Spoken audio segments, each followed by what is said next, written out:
வரைவு தீர்மானம். தமிழ்நாட்டிற்கு நீட் தேர்வு முறையிலிருந்து விலக்கு அளிப்பதற்காக திராவிட முன்னேற்ற கழகம் ஆட்சிக்கு வந்ததுன்னா கண்டிப்பா நீட் தேர்வு ரத்து செய்யப்படும்.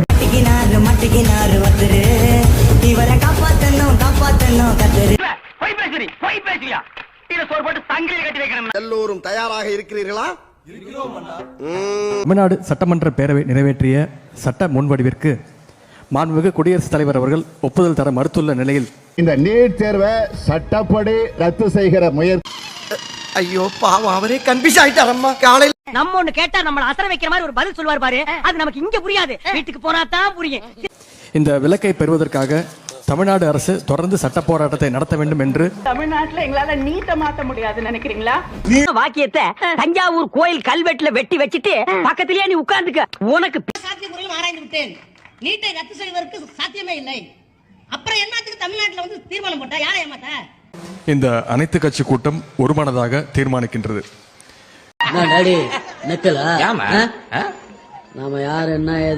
இந்த வகையில் நீட் தேர்வு முறையை எதிர்த்து கடந்த ஜூலை 2023 ஆண்டு எங்களுக்கு தெரியும் எப்படி ரத்து பண்ணணும்னு. அப்படியே அறுத்து தள்ளிட்டாலும் தமிழ்நாடு அரசால் மாண்புமிகு உச்சநீதிமன்றத்தில் தொடுத்துள்ள வழக்கினை தீவிரமாக முன்னெடுத்து செல்வது. ரகசியத்தை சொல்லுங்க.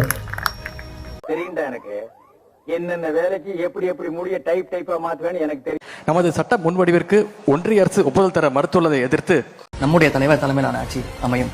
அப்போ தமிழ்நாட்டை நீட் இருக்காது. ஆல் ப்ராப்ளம் தீர்த்து வைக்க போறீங்களா?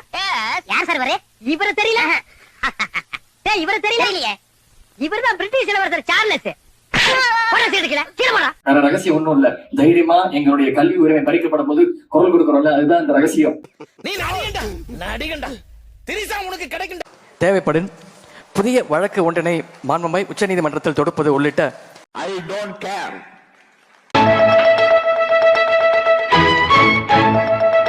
அனைத்து சட்டபூர்வ நடவடிக்கைகளையும் சட்ட வல்லுநர்களுடன் கலந்து ஆலோசனை செய்து அடங்கப்பா, இது உலக நடிப்புடா சாமி. நல்லா இருக்கீங்களா? இப்படி நொந்து போய் உட்கார்ந்துருக்கேன் பூரா உனக்கு நல்ல மூடுல இருக்காயின்னு அர்த்தமா? எல்லாரும் நல்லா இருக்கணும், நானும் நல்லா இருக்கணும்.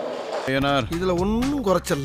தளபதி அப்படின்னு என்ன கேட்டா ஒரிஜினல் தளபதி மு.க. ஸ்டாலின் அவர்கள் சொன்னாரு. தளபதி அப்படின்னு என்ன கேட்டா ஒரிஜினல் தளபதி மு.க. ஸ்டாலின் அவர்கள் மட்டும்தான் ஒரிஜினல் தளபதி. ஏன் உனக்கு இந்த வேலை? நீ வாங்குற இந்த 10-5 பிச்சைக்கு இது தேவைதானா? எத்தனையோ திட்டங்கள், அரசு திட்டங்கள் இங்க இருப்பவர்கள் எல்லாம் பட்டியலிட்டு சொல்லுவார்கள். அதிலும் இந்த காலை உணவு திட்டம் என்பது இருக்கிறதே. காலை உணவு சாப்பிட்ட மாணவிகள் 60 பேருக்கு வாந்தி மயக்கம் ஏற்பட்டுள்ளது. விவரம்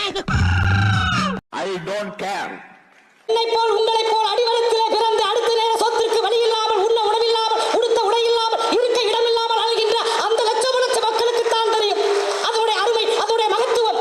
மதிய உணவு என்பது வேறு.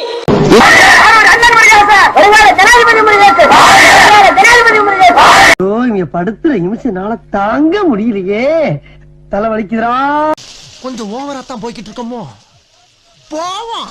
எனக்குமான உத்தமமான இந்த மண்ணுக்கான மைந்தன் அருமையண்ணன் தளபதி என்பதை நான் தைரியமாக சொல்லுகிறேன். இன்னும் ஒரு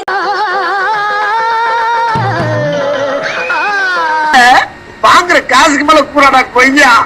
வாழ்க தளபதியுடைய புகழ், அவர் தொண்டு வாழ்க, அவருடைய பண்பு வாழ்க, அவருடைய மனிதநேயம் வாழ்க. இது அது இல்ல. அட்டகாசமான புலி, அசால்ட்டான புலி. வாய்ப்புக்கு விடைபெறுகிறேன். நன்றி, வணக்கம். நாங்க என்னென்னமோ பிளான் பண்ணி வந்தோம், இப்ப பாதியிலே போக வேண்டியதா இருக்கு. தான முதல்லயே சொன்ன போடா போடா. காமச்சுவை பரப்புவதில் மர்க்கா சொல்லு. ஒருத்தன் தப்பா நினைச்சுக்காதீங்க மகளிர். ஒரு விலை மர்க்கா சொல்லு. மாதவியின் வீட்டுக்கு ஒருத்தன் போறான். போகும்போது முடித்து விட்டு கோயிலுக்கு போக போறேன் கடவுளே. அங்க அந்த அம்மா கேக்குது, நீ பார்த்து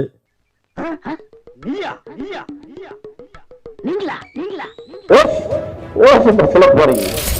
இந்த பக்கம் உங்களை பார்த்தேன், வெட்டி புதைச்சு தென்னகடை நட்டுப்படுவேன். நீங்க சைவமா வைணவமா?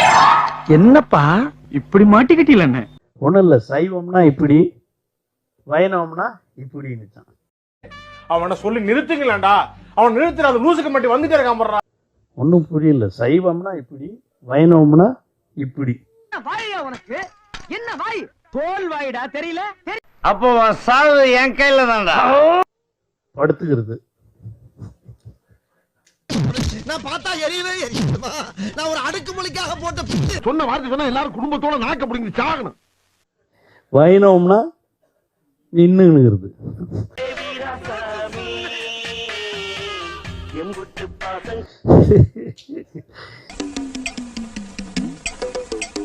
நின்னுங்கனா 5 படுத்தா 10 மற்றவங்களுக்கு நின்ன 5 படுத்தா 10ன்னு பேசுறான் மானங்கட்ட அயோக்கிய பையன். காலங்காத்தால உனக்கு குறவழி வரைக்கும் சோத்த போட்டு வண்டியில ஏத்திட்டு வந்ததுக்கு உன்னால என்ன பண்ண முடியுமோ அதை பண்ணிட்டேன்.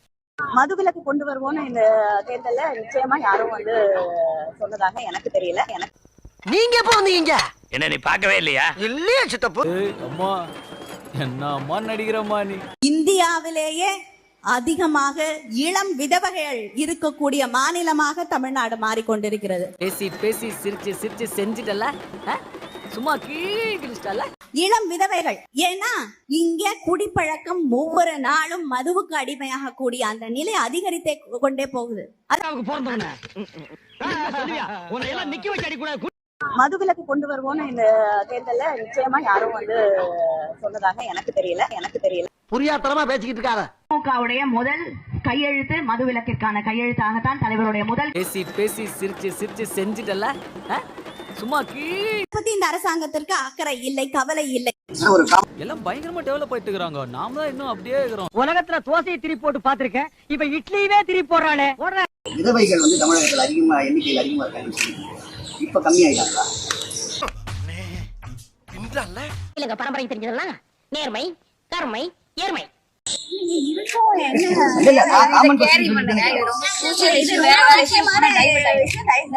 சொல்லு. இந்த பொய் சொல்றதுக்குன்னே சில பேர் இருக்காங்க. ஒரு மர்க்கா சொல்லு. இந்தியாவிலேயே அதிகமாக இளம் விதவைகள் இருக்கக்கூடிய தம்பி, ஒரு மனுஷன் போய் பேசலாம், ஆனா ஏக்கர் கணக்கில் எல்லாம் பேசக்கூடாது. திராவிட முன்னேற்ற கழகத்தில் இருக்கக்கூடியவர்கள் மது ஆலைகளை நடத்தக்கூடியவர்கள் அல்லது அவர்கள் உறவினர் நடத்தினா கூட இதை நிச்சயமாக நாங்கள் அது வேற வாயி, இது நார வாயி என்று அவர்கள் தெளிவாக சொல்லியிருக்காங்க. நாங்க மூட மாட்டோம், மற்ற மாநிலங்களுக்கு அனுப்புவோம் அப்படிங்கறது கூட சொல்லாம நாங்க இதை மூடி விடுவோம் என்று தெளிவாக அவர்கள் அறிவித்து. உன்னை வைத்தியக்காரி நினைச்சா பைத்தியக்காரி மாதிரி வச்சுக்கிட்டு இருக்க. எது திமுகவுடைய முதல் கையெழுத்து மதுவிலக்கிற்கான கையெழுத்தாகத்தான் தலைவருடைய ஏத்தா ஓட்டு வாங்கிட்டு போன எம்எல்ஏவே நேர்ல பார்க்க முடியல, பண்ணாரி அம்மன் எங்களுக்கு நேர்ல பார்க்க. அவுட் ஆஃப் கண்ட்ரோல் தான், அவுட் ஆஃப் கண்ட்ரோல் தான். வயிற்றுல அடிச்சு புலம்புறது அவுட் ஆஃப் கண்ட்ரோல் இல்ல, அண்டர் கண்ட்ரோல். புரியுதா? தமிழக வெற்றி கழக தலைவர் விஜயை பற்றி யாரும் விமர்சனம் செய்ய வேண்டாம் என்று திமுகவில் திடீர் தடை விதித்துள்ளதாக கூறப்படுகிறது. அந்த பாயா இருக்கணும்டா. பயமுறுத்துறீங்களா? வேற வைக்க முடியுமா? முடியாதாடி? அதுக்கு பதில் சொல்லுமா?